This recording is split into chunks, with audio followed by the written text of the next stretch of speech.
Glória a Jesus. Meus irmãos, boa noite, paz, seja com todos vocês, da parte do nosso Senhor Jesus. Quantos dizem amém? Que alegria revê-los, que prazer poder estar aqui. Eu estava vendo ali o anúncio da Conferência das Mulheres, que está se aproximando, pelo visto, que significa então que tem quase um ano que eu estive aqui, né? Não é? E é um prazer poder retornar a essa casa de oração, sendo aqui muito bem recebido pelo pastor Simval, pela pastora Rosalinda, que com um carinho enorme abrem as portas aqui hoje. E eu sei que o domingo é um dia que o pastor da igreja comumente está falando à igreja, então ceder assim o púlpito é um ato de muita gentileza. Eu quero agradecer a Deus e fico honrado por essa oportunidade. Meu desejo é que aquilo que Deus tem colocado no meu coração possa de fato tocar você e ser um alimento para que durante toda esta semana você se mantenha forte, se mantenha firme, porque é uma semana de coisas grandes da parte do Senhor. E você está hoje aqui, porque o Senhor está nos abastecendo para uma semana muito poderosa na sua presença. Eu sou a única pessoa a acreditar nisso, ou tem mais alguém que acredita também? Muito bom. Pega a sua Bíblia, por favor. Abra comigo no Salmo de número 23, aquele mesmo. Salmo de número 23. Glória a Jesus. Salmo de número 23. Se eu pedir o meu amigo para me ajudar um pouquinho, se você puder abrir, querido, bem mais o meu monitor aqui, eu vou te agradecer. A gente está vindo de uma sequência bem intensa e eu não quero aqui perder a possibilidade de comunicar da melhor maneira possível com os irmãos. Salmo de número 23. Graças a Deus. Está escrito: o Senhor é o meu pastor, nada me faltará. Deitar-me faz em verdes pastos, guia-me mansamente a águas tranquilas. Refrigera a minha alma, guia-me pelas veredas da justiça, por amor do seu nome. Ainda que eu andasse pelo vale da sombra da morte, não temeria mal algum, porque tu estás comigo. A tua vara e o teu cajado me consolam. Preparas uma mesa perante mim, na presença dos meus inimigos. Unges a minha cabeça com óleo, o meu cálice transborda. Certamente que a bondade e a misericórdia me seguirão todos os dias da minha vida, e habitarei na casa do Senhor por longos dias. Quantos podem dizer amém? Quantos podem dizer graças a Deus? Meus irmãos, eu creio que esta noite o Senhor está nos convidando a ter a nossa fé reavivada na direção, no sentido de que Ele tem cuidado de nós. Pastor, mas isso é muito claro. Eu sei, isso é tão claro porque às vezes você esquece. Pastor, mas isso é muito simples. Eu também sei, mas isso é muito simples porque em dados momentos você age como se essa não fosse uma realidade. Eu queria que o Espírito de Deus pudesse, uma vez mais, consolidar essa certeza no seu coração. O Senhor tem cuidado de você. Quantos acreditam nisso? Para falar do seu cuidado, o Senhor, o Espírito de Deus, inspira Davi num salmo belíssimo que muito nos abençoa, um salmo que já foi objeto da nossa meditação, reflexão por tantas e tantas vezes ao longo da nossa vida. Um salmo que até mesmo as pessoas que não professam a mesma fé que nós conhecem, muitas delas até mesmo de cor. Porque as coisas que são enaltecidas no Salmo 23, as bênçãos que são evocadas no Salmo 23, são bênçãos muito necessárias. Há um outro salmo que também nós amamos e também o conhecemos muito bem, que é o Salmo 91. Ao lado do Salmo 23, são os dois mais conhecidos da Bíblia. E não só no livro dos Salmos, mas em toda a Bíblia, são dos textos mais conhecidos. Mas a pergunta é: por que será que os Salmos 23 e 91 ganharam amplamente essa adesão no coração das pessoas, repito, até mesmo daquelas que não professam a mesma fé que nós. É porque o Salmo 23, ele traz consigo uma bênção. Em suma, ele fala da bênção da provisão. Enquanto que o Salmo 91, em suma, fala da bênção da proteção. Se você parar um pouquinho e pensar, provisão e proteção são a síntese de tudo que o homem precisa para viver bem. Se você está provido e protegido, todas as outras coisas são detalhes. Então, se o Salmo 91 fala de proteção, o Salmo 23 fala de provisão. Provisão, cuidado. Neste sentido, este salmo foi ambientado em algo que para o salmista Davi era muito fácil de falar. O ambiente pastoril, que já foi citado inclusive aqui, que é muito comum de se verificar na Bíblia. O salmista Davi, então, com muita propriedade, ele vai escrever dentro de um ambiente que era para ele muito comum, porque ele próprio fora um pastor de ovelhas. E ele escreve: o Senhor é o meu pastor, nada me faltará. Então, toda essa história está acontecendo, todo esse salmo está acontecendo dentro desse ambiente, dentro desse contexto pastoril, onde a responsabilidade do cuidado direto com a ovelha é dada a um pastor. Mas num ambiente pastoril, num ambiente de uma fazenda, de um campo, existe uma terceira figura também muito importante: o Senhor. Para dar um exemplo, na própria vida de Davi, lembre-se que quando Samuel foi à casa de Davi, você vê o pai de Davi dentro de casa. Por que ele estava dentro de casa? Porque ele era o senhor da casa, ele era o chefe da família. Então ele estava dentro de casa, como senhor da casa e do negócio, porque a família cuidava de ovelhas.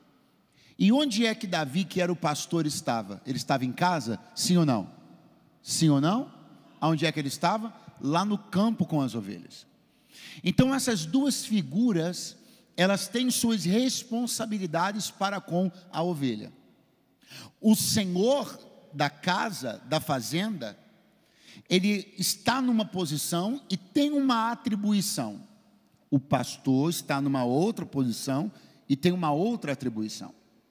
Pense comigo, essas duas figuras, o Senhor e o pastor, elas não mudam de ambiente. Ou seja, o Senhor que está na casa, no escritório, gerindo o negócio, que é quem lida com os números, com as demandas, ele não vai até o pasto para então lá poder ter um cuidado direto com a ovelha. Não, ele mantém-se lá, naquele ambiente de governo da coisa como um todo.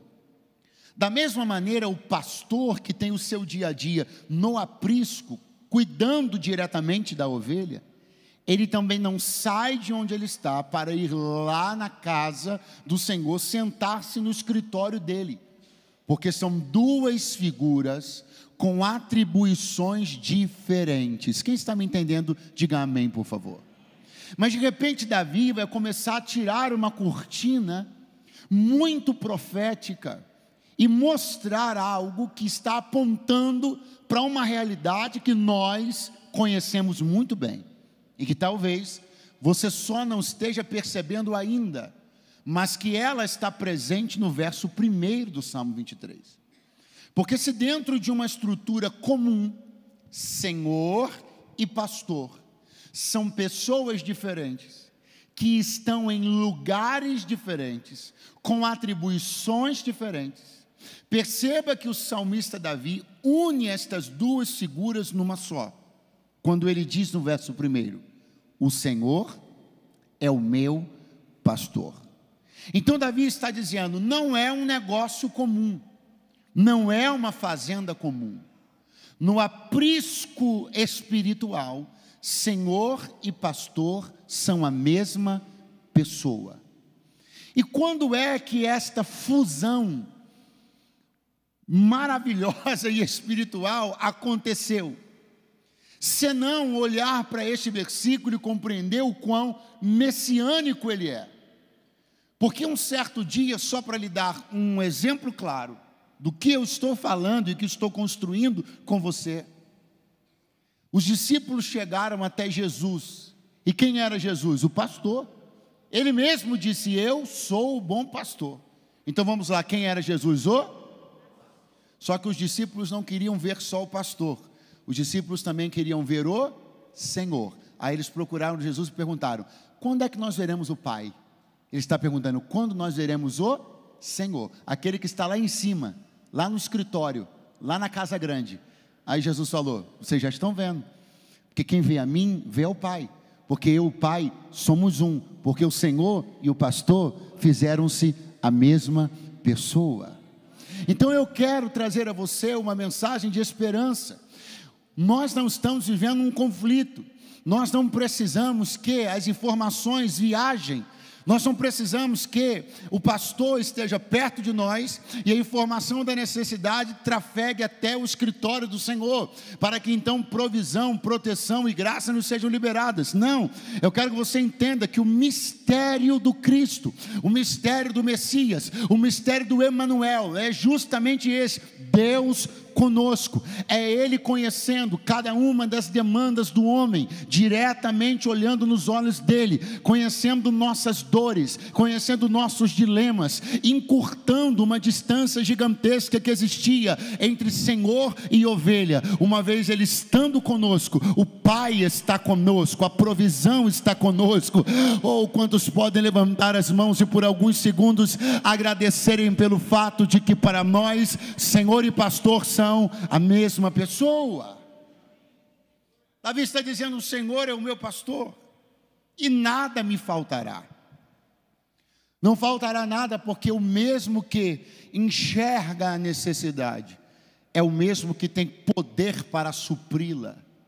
Se você pensar um negócio comum onde se cuida de ovelhas, o pastor que está no dia a dia da ovelha, ele tem que perceber a necessidade. Aí ele tem que ir lá no escritório do Senhor da fazenda, pedir liberação e recurso. Mas Jesus disse assim: Pai, eu bem sei que tudo que eu peço, o Senhor faz. Não há necessidade de a informação demorar a transitar. Quando aquele que está entre nós, o Deus conosco, enxerga a necessidade, Ele mesmo tem a autoridade para liberar a provisão. Creia nisso na noite deste dia. Agora veja o que Davi está dizendo. Ele diz: o Senhor é o meu pastor, nada me faltará. Não é uma realidade das mais fáceis de se pensar. Porque de repente Davi diz assim: deitar-me faz em verdes pastos. Os pastos que eu vou deitar são verdes. Haverá uma fartura de provisão continuada. Mas como isto é possível? Isto é possível porque Ele é o meu pastor. Mas e se outros lugares estiverem vivendo outras realidades? Não importa. Eu vou continuar vivendo a realidade de ter feito a melhor das escolhas, ter escolhido o Senhor como meu pastor. Não é um desafio dos mais fáceis, porque nós vivemos uma sociedade de um contexto muito plural.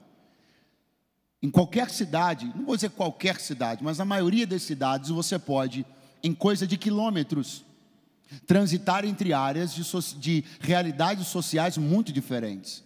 Você pode estar numa área onde há uma realidade social muito abundante, e você pode estar em poucos quilômetros numa outra área, onde há uma realidade social de muita escassez.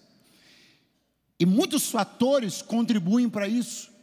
O mundo, ele é muito volátil, ele muda muito. A gente sabe muito bem que fatores podem afetar, por exemplo, o mercado financeiro, e o mercado financeiro afetado pode afetar muita gente, diretamente a vida das pessoas, dos grandes, dos pequenos. Então, num mundo onde tudo é muito sensível, como acreditar num cuidado e numa provisão continuada? Um cuidado e numa provisão que não estão sensíveis a esses fatores. Nosso maior desafio é entender que o mundo pode mudar no estalar de um dedo, por um simples fato econômico. Nosso grande desafio é entender que dentro do redil, dentro do aprisco do Senhor, nós estamos protegidos. guardados, e que tudo aquilo que afeta da cerca do aprisco para fora, não tem poder de afetação da cerca do aprisco para dentro. Pastor, isso é uma realidade paralela? Quase é. Essa é uma realidade de fé. Eu sei que da porta para fora, da cerca do redil para fora, muita coisa pode estar acontecendo, mas eu continuo acreditando que se a mão de Deus está erguida e sustentada e levantada sobre a minha vida e a minha casa, eu posso viver uma realidade diferente. Eu e você não estamos aqui para espelhar a realidade do mundo, nós estamos aqui para espelhar a realidade do reino. Nós não estamos aqui para reproduzir o que acontece nos telejornais, nós estamos aqui para provar que é possível ir na contramão, porque nós fizemos uma decisão diferente, uma escolha de fé diferente, e vamos colher os frutos desta decisão. Agora, como é que essa bênção acontece? É simples. Essa bênção está atrelada à obediência de ter decidido viver do lado de dentro do aprisco. Aprisco esse que precisa necessariamente ter delimitações. Atenção, não existe um aprisco que não tenha cerca, não existe um aprisco que não tenha delimitação. E você sabe que muita gente não está dentro dele, justamente por causa da cerca. Muita gente não está dentro do aprisco justamente por causa dos limites. Muita gente não está dentro do aprisco justamente porque não consegue lidar com a ideia de viver uma vida delimitada pela palavra, uma vida delimitada pelo caráter bíblico, pelo caráter de Deus, delimitada pelos princípios e preceitos do Senhor. Então, pelo temor de supostamente viver uma vida aprisionada, privada da sua liberdade, eu não quero estar na igreja, eu não quero ser crente, porque ser crente se constitui em eu perder a oportunidade de fazer isso ou aquilo, perder a oportunidade de viver isso ou aquilo, ok. Só que a grande questão que essas pessoas estão ignorando, que talvez até alguém que esteja hoje aqui está ignorando também, mas que eu já estou profetizando, que as escamas dos seus olhos vão cair, é que a primeira questão é que essa delimitação, essa cerca, ela é um instrumento, sim, proibitivo. E essa não é uma palavra com a qual as pessoas lidem com muita facilidade nos dias de hoje. Mas a verdade é que uma vida sem regras, uma vida sem princípios, uma vida sem proibições, desde que o mundo é mundo, desde que a humanidade foi criada no Éden, desde os primeiros homens, Deus sempre trabalhou com proibições, é sim e não, é isso pode, isso não pode. Só que esse se tornou um discurso potencialmente perigoso para uma sociedade cada vez mais sensível, com a pele sensível, com a casca sensível. Mas a mensagem do Evangelho continua a mesma coisa, tem o que pode e o que não pode, tem os sims e tem os nãos, mas está dentro do aprisco, é realmente não poder fazer muita coisa que quem está fora faz, mas também é poder usufruir de muita coisa que quem está fora não está usufruindo. Então glória a Deus por você que está do lado de dentro, por você que sabe respeitar os não de Deus, mas que também está sendo possível para você receber aquilo que muita gente não está recebendo. Diga aleluia na noite desse dia. Refrigera a minha alma, porque eu estou no pasto verde. Diga comigo, pasto. Muito fraco, diga pasto. A palavra pasto é importante de ser pensada, porque ela é uma palavra que tem uma designação dupla. Tanto ela é uma palavra que diz respeito ao que é o espaço da ovelha. O espaço da ovelha se chama pasto, mas a comida da ovelha também se chama, vamos lá, o espaço da ovelha se chama, e a comida da ovelha se chama. Nenhum outro animal é assim, só a ovelha, e não por acaso, é ela que tipifica o crente. Espaço e comida são a mesma coisa. Significa que decidindo o espaço que se frequenta, se decide a comida que se come. Se você conhece alguém que está questionando a comida que ele come, peça para ele rever o espaço que ele frequenta. Quando um crente decide estar num espaço, ele está decidindo o que ele vai comer. Quando o crente decide frequentar um lugar, ele está decidindo do que vai se nutrir, porque a ovelha tem essa peculiaridade. O lugar que ela transita diz respeito à comida que ela come. Se você anda comendo mal, é porque você deve estar frequentando os lugares errados. Mas graças a Deus que nessa noite de domingo, você está no pasto do pastor Jesus de Nazaré, e é por isso que a tua alma sairá daqui saciada.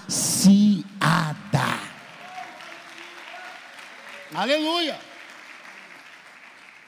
Guia-me mansamente a águas tranquilas, refrigera a minha alma. Por favor, faça essa oração, olhe para o céu e diga: refrigera a minha alma. É muito lindo ver Davi trabalhando com conceitos que não eram ainda comuns, não eram existentes nos seus dias. Ele está falando sobre um conceito de refrigeração, está falando sobre um conceito de emoção. Tanto o conceito da refrigeração quanto o conceito da emoção não eram presentes nos seus dias. Isso só mostra mais uma vez o quanto o olhar do Espírito sempre esteve para frente. Quando a palavra foi entregue aos homens que usaram suas penas para escrevê-la, os olhos do Espírito não estavam apenas em demandas daquele momento, mas em demandas que eram da sociedade, da humanidade como um todo, anos, séculos, milênios à frente. Davi está falando sobre refrigerar. Ele está falando sobre como um sistema superaquecido entra em pane, mas refrigerado se mantém saudável. Vou fazer uma pergunta aqui. Quem já teve problema com carro que ferveu? Agora você não quer levantar a mão, né, irmão? Só porque você está na benção, né? Vamos lá, eu vou levantar minha mão para te ajudar, que eu já tive. Quem já teve? Quem já parou com um carro fervendo na rua? Oh, que benção, né, irmãos? É uma para você que não teve essa experiência eletrizante, né? Eu vou te contar um pouquinho como é que é. É uma maravilha. Porque você está dentro do carro, você começa a perceber que o termômetro, né? Aquele bem analógicozão, não estou falando do hoje em dia não, o analógicozão, ele começa aí você diz: está esquentando, aí daqui a pouco você vê uma fumaça subindo pelo capô, desespero toma conta da sua alma, você joga a seta, encosta onde dá, aí você levanta o capô do carro, no santo dos santos a fumaça se esconde, é uma coisa maravilhosa. Aí você vai lá no reservatório de água, porque aquela água que está ali é que é responsável por refrigerar o sistema do motor. Sim ou não? Aí você vai e vai abrir, aí aquilo está fervendo, queima sua mão, você fala em línguas, é uma experiência muito poderosa. Mas qual é o seu grande pânico? Pegar logo água, assim que parar de ferver, e completar o reservatório. Porque se o sistema de arrefecimento do motor falhar, se o motor não se refrigerar, ele vai entrar em pane. Davi, antes de que qualquer sistema elétrico, motor, termoelétrico pudesse ser nem mesmo pensado, ele, inspirado pelo Espírito, escreve: refrigera. Antes de que qualquer ideia, conceito, ciência sobre a alma ser a sede das emoções, antes de que qualquer questão sobre destempero, descontrole emocional pudesse ser, quiçá, pensada, Davi, pelo Espírito, se antecipa àquele que seria o mal do século 21 e escreve: refrigera a minha alma. O Espírito está dizendo: Davi, haverá tempos onde almas estarão fervendo, onde emoções estarão superaquecidas e sistemas estarão à beira da pane, onde pessoas estarão andando desgovernadas. Mas escreva aí, porque haverá um povo, haverá uma sociedade, haverá pessoas que precisarão ler que eu antevi todo esse cenário e já estou preparando uma provisão, um refrigério para a alma daqueles, porque a palavra de Deus para ti na noite deste dia é: a tua alma não vai superaquecer, as tuas emoções não vão entrar em pane. Há uma palavra da parte do teu pastor e ela é: eu vou refrigerar a tua alma esta noite. Aleluia! Avise para o seu vizinho: o pastor refrigera almas. Avise para ele. Não, você não avisou. O que aconteceu que você não avisou? Diga para ele: o pastor refrigera almas. Está todo mundo me ouvindo bem?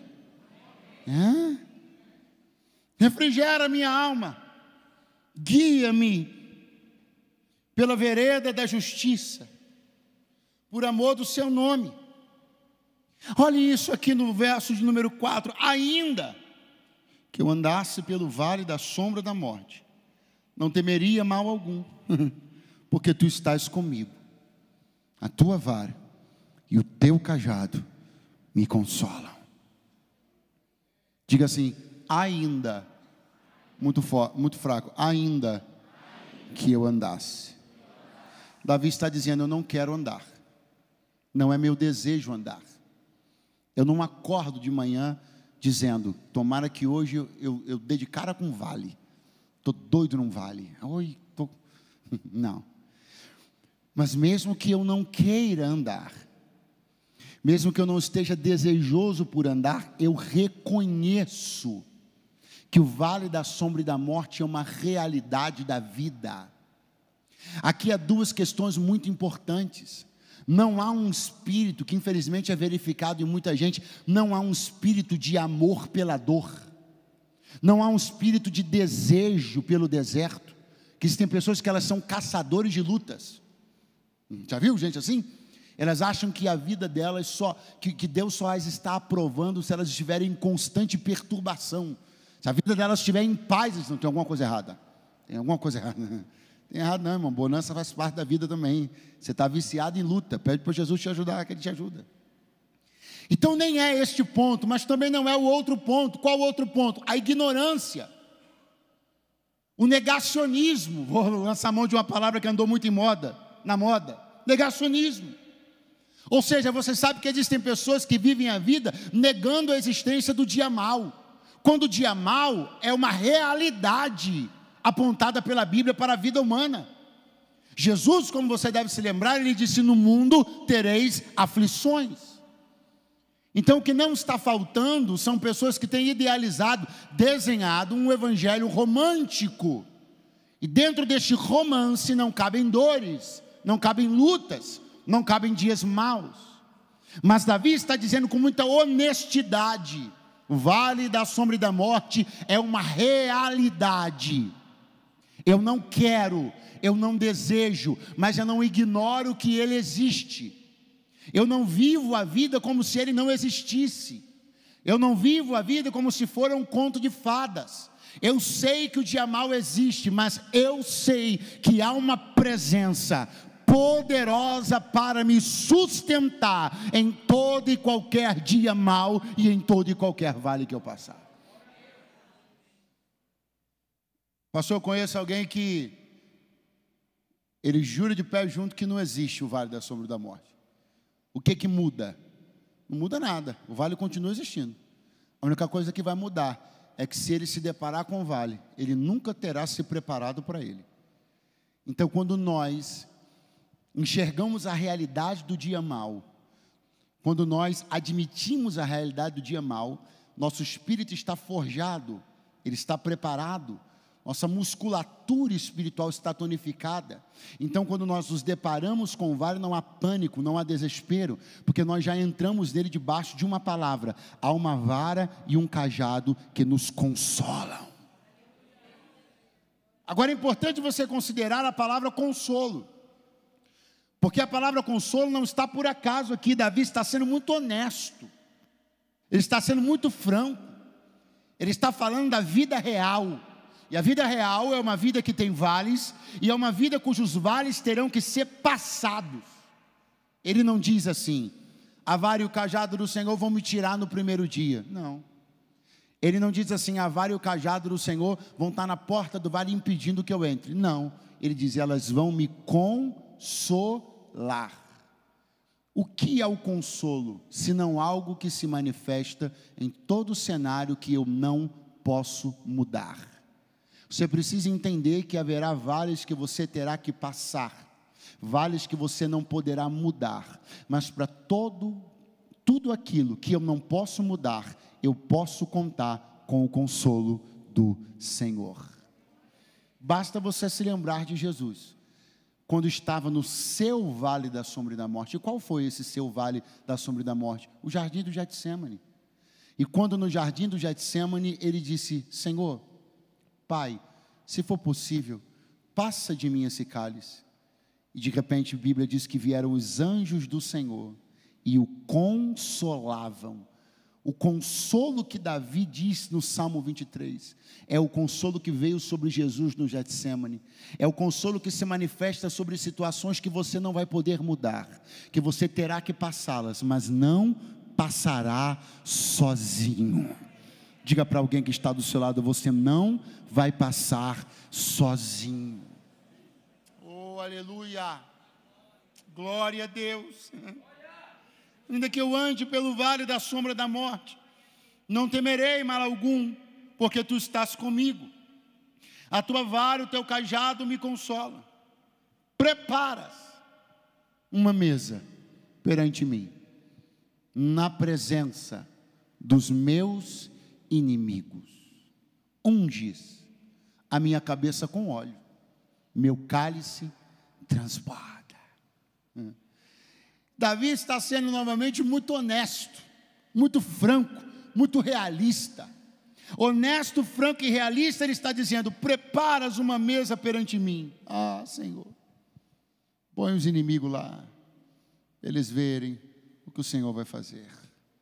Ah, pastor Eduardo, para mim essa é uma questão irrelevante. O que eu quero é vencer, o que eu quero é que fique tudo bem. Eu não estou me importando com os inimigos. Se eles nem souberem que eu estou bem, para mim não faz diferença. Se eles nem souberem que eu venci, para mim não faz diferença. Ok, eu respeito você.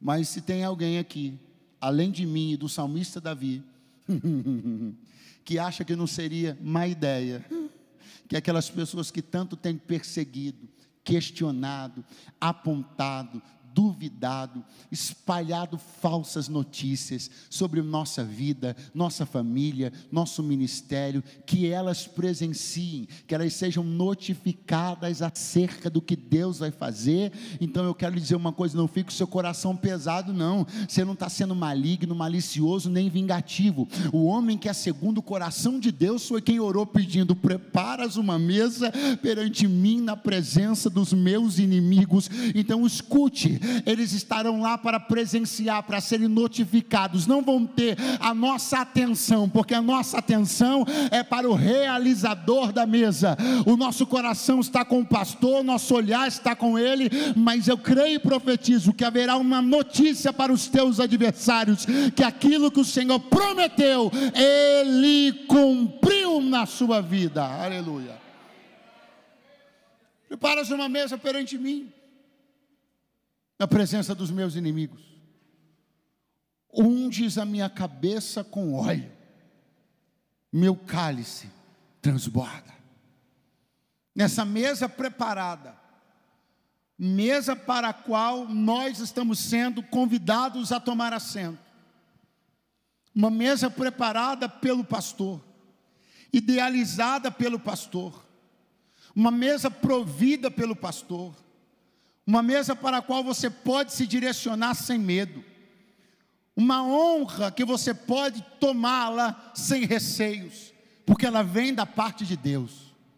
Sabe, eu tenho percebido muitas pessoas que ainda insistem em ter um certo constrangimento em viver algumas coisas, mesmo sendo estas coisas proporcionadas pelo Senhor. E quando eu observo isso, eu percebo o quanto isso é ultrajante para com o pastor. Porque se foi ele quem preparou a mesa, quem sou eu para me negar a sentar? Se ele é quem está conferindo-me a honra, quem sou eu para me negar a receber? Se é ele quem está decidido a fazer por mim, por que eu me mantenho constrangido em receber?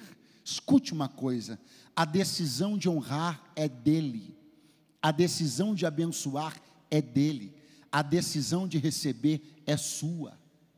Existem pessoas que estão resistindo receberem algumas coisas que vêm de Deus, porque ainda estão preocupadas no que o A vai pensar, como o B vai se comportar. Será que o C vai ficar constrangido? Será que o D vai se sentir deslocado? Essa não é uma competência minha e sua.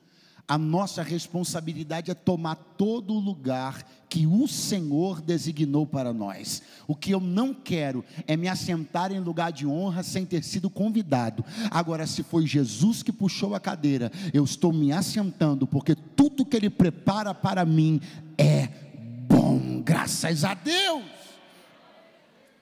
Receio. Do que você tem medo? Deus me manda te perguntar. Tem medo de começar a usufruir de alguma coisa e ela ser temporal, ela ser fugaz, ela acabar rápido? Você tem medo de passar algum tipo de constrangimento, algum tipo de vergonha? Deixa eu dizer uma coisa para você: aquilo que Deus prepara, Ele não prepara para envergonhar. Aquilo que Deus prepara, Ele não prepara para te constranger. Se foi Ele quem preparou, tome posse de maneira audaciosa, tome posse de maneira, porque o que Ele prepara, Ele mantém, Ele sustenta. Você está debaixo de uma palavra de Deus. Vá em paz usufruir de tudo aquilo que Deus tem preparado para você. Não se constranja com a bênção de Deus. Não se sinta deslocado por aquilo que Deus tem decidido fazer na sua vida. Quando José ganhou do seu pai uma túnica de várias cores, uma roupa distinta daquelas que os seus irmãos tinham, ele usava esta roupa, porque aquilo que Deus te deu é para ser usado, é para ser celebrado. Você não precisa se constranger e nem pensar um lado ou outro lado da coisa. Não, se Deus liberou, usufrua. Se Deus liberou, viva. Se Deus liberou, se assente. Ou quantos dizem amém esta noite? Preparas uma mesa perante mim, na presença dos meus inimigos. Unge a minha cabeça com óleo. Se essa mesa está preparada, ela é farta. Se essa mesa está preparada, tem comida no prato. Se essa mesa está preparada, tem água no copo. Se essa mesa está preparada, nessa cultura e contexto, tem vinho na taça. Mas o salmista está dizendo assim: unges a minha cabeça com óleo, meu cálice transborda.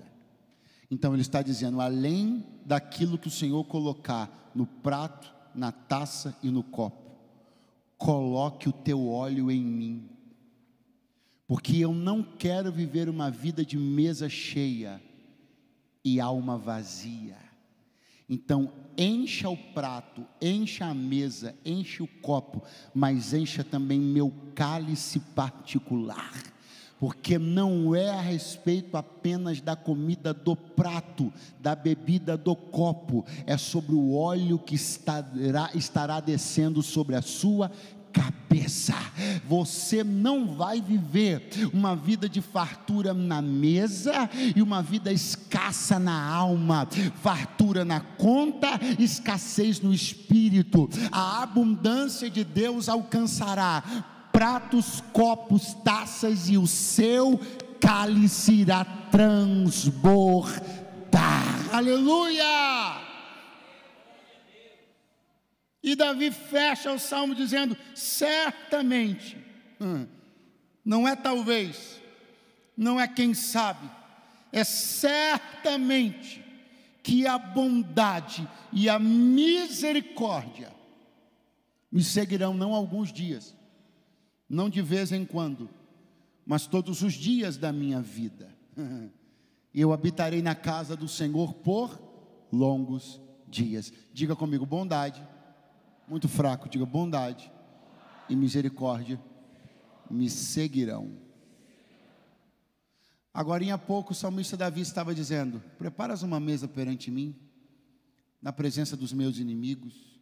Mas agora ele está esclarecendo uma coisa.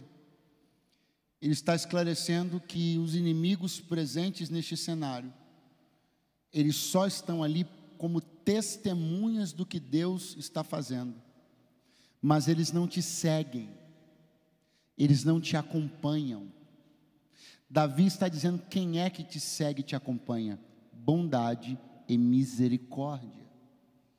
Então, quando eu olho para isso aqui, faz-me lembrar de um dia épico na história de Israel. a travessia do Mar Vermelho.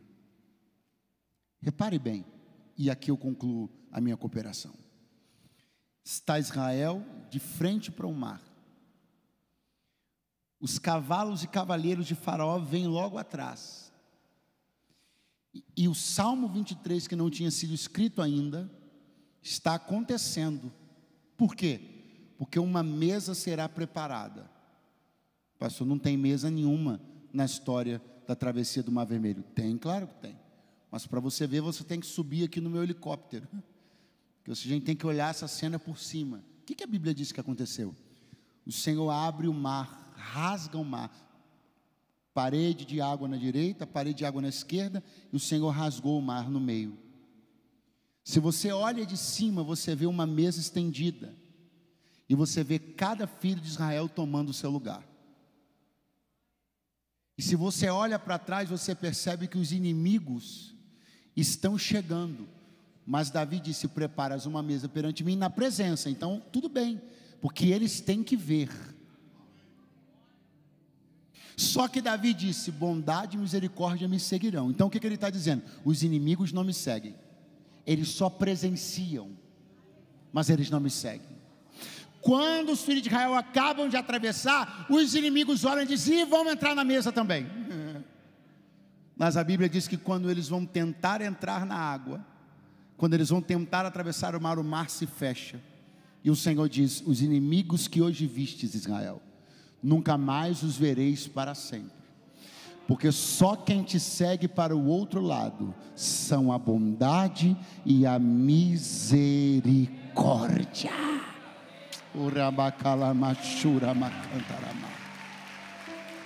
Fique de pé do seu lugar na noite deste dia, meu irmão. Fique de pé do seu lugar na noite deste dia. Bondade e misericórdia me seguirão todos os dias da minha vida. Todo dia que você acordar, saiba que há uma palavra que não vai ser, ela já foi liberada para aquele dia. Você não precisa orar por ela, ela já foi liberada.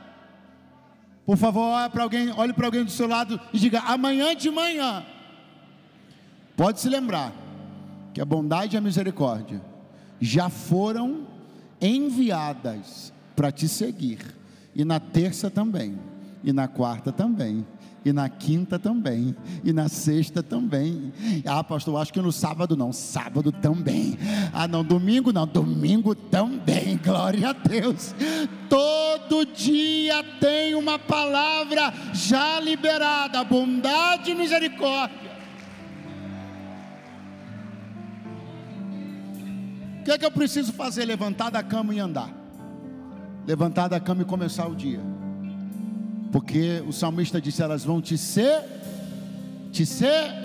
para elas te seguirem, você tem que estar se movimentando. Porque eu ainda não estou vendo a bondade e a misericórdia me seguindo, pregador? Porque você ainda não começou a se movimentar. Porque eu não estou vendo a bondade e a misericórdia me seguindo, pastor? Porque você ainda não ousou começar. Porque eu ainda não estou vendo a bondade e a misericórdia me seguindo? Porque você ainda não teve coragem para dar o primeiro passo. Deus me trouxe hoje aqui para dizer que esta semana será uma semana de movimentações. Pastor, estou esperando alguma coisa acontecer para eu começar a me movimentar. No mundo espiritual, o mundo espiritual está esperando você começar a se movimentar para a bondade e a misericórdia te seguirem. Dê um passo, vai lá visitar aquele imóvel, assim te diz o Senhor. Vá lá dar uma olhada naquela universidade, assim te diz o Senhor. Vá lá se matricular para aquele concurso, assim diz o Senhor. Porque quando tu começares a se movimentar, a bênção já está autorizada a te seguir.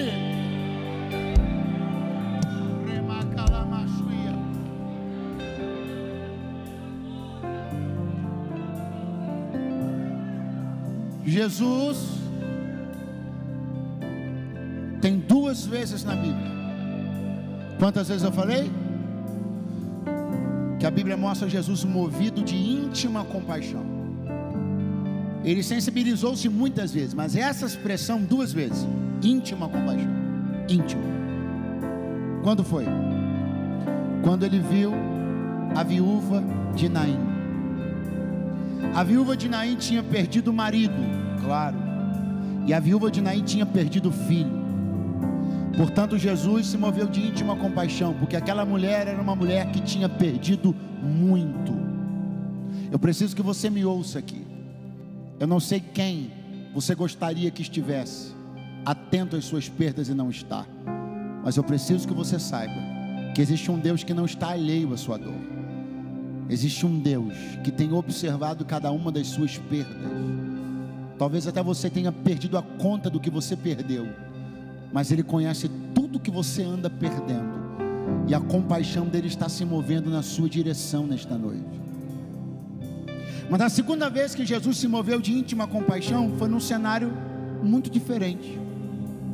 Ninguém tinha morrido, não tinha viúva nenhuma, não tinha nenhuma mãe perdendo filho, nada disso. Jesus olhou uma multidão de pessoas, e a Bíblia diz que Jesus as viu como ovelhas que não tinham pastor. Jesus as viu perdidas. Como é que Jesus as viu? Muito fraco. Como é que foi? A viúva de Naim, Jesus se compadeceu muito dela, porque ela havia perdido muito. Aquela multidão, Jesus se compadeceu porque eles estavam Talvez o seu caso não seja de alguém que tem perdido muito, mas o seu caso seja de alguém que está perdido. Jesus se moveu de íntima compaixão porque aquelas pessoas estavam desorientadas, elas estavam perdidas, como quem não tem pastor. A compaixão de Jesus está em cima daquelas pessoas que estão perdidas, desorientadas, que não tem uma voz para lhes orientar, que não tem uma mão para lhes conduzir, que não tem alguém para lhes guardar. E o que você precisa saber é que você não precisa continuar vivendo assim, desorientado, desnorteado, com a sensação de que não tem apoio, com a sensação de que o chão está escorregadio debaixo dos seus pés, porque a mesma misericórdia que Ele teve por aqueles que Ele olhou quando Ele esteve nessa terra, Ele está tendo a olhar para você agora, e Ele te diz: você só continua sozinho se você quiser, porque eu sou o bom pastor. Você pode ter conhecido ao longo da sua vida gente que se negou a te ajudar, mas eu, Senhor, dei a vida por você. Jesus disse: o bom pastor dá a vida pelas ovelhas, eu vou dar a minha vida pelas minhas ovelhas. Há um lugar de paz, de convivência, de provisão. Esse lugar te espera. Você não precisa continuar vivendo a sequidão e a escassez da vida. Há um pasto verdejante que está esperando você. Há uma família. Se você não sabe, o Senhor Deus é pai de órfãos e marido de viúvas. Se você não sabe, a Bíblia diz que Ele faz com que o solitário habite em família. Ei, você só continua sozinho se você quiser. Você pode ainda nesta noite de domingo experimentar da companhia do Senhor e de novos irmãos que Deus quer dar a você. Eu estou falando com alguém na noite desse dia que entende que Jesus está chamando você para um encontro pessoal e íntimo. Ele quer cuidar de você. Ele é o bom pastor.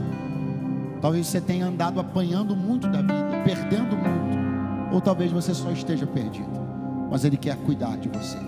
A pergunta é: você quer ser cuidado pelo Senhor?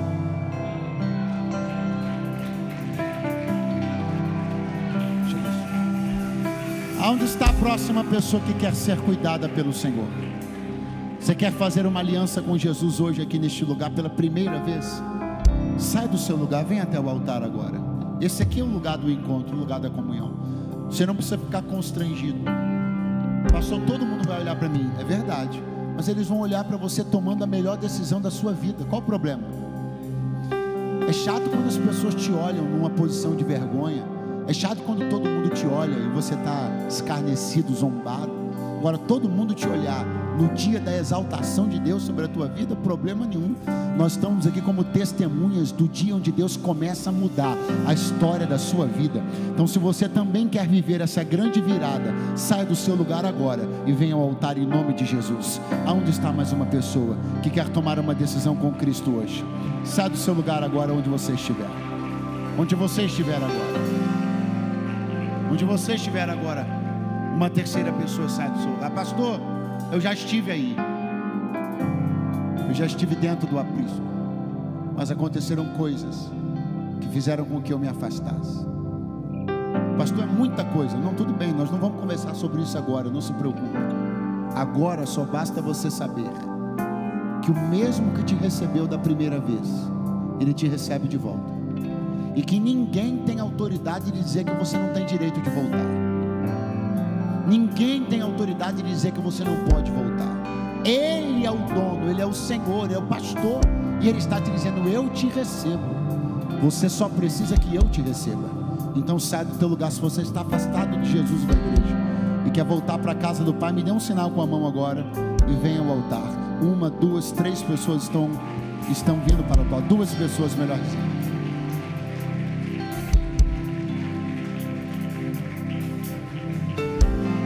Aonde você estiver, eu já estou concluindo. Eu passei aqui um bom período lhe expondo a palavra, lhe mostrando tudo que Deus quer fazer. Então não há sentido que isso se prolongue mais. Está muito claro quais são os planos de Deus para a tua vida: paz, provisão.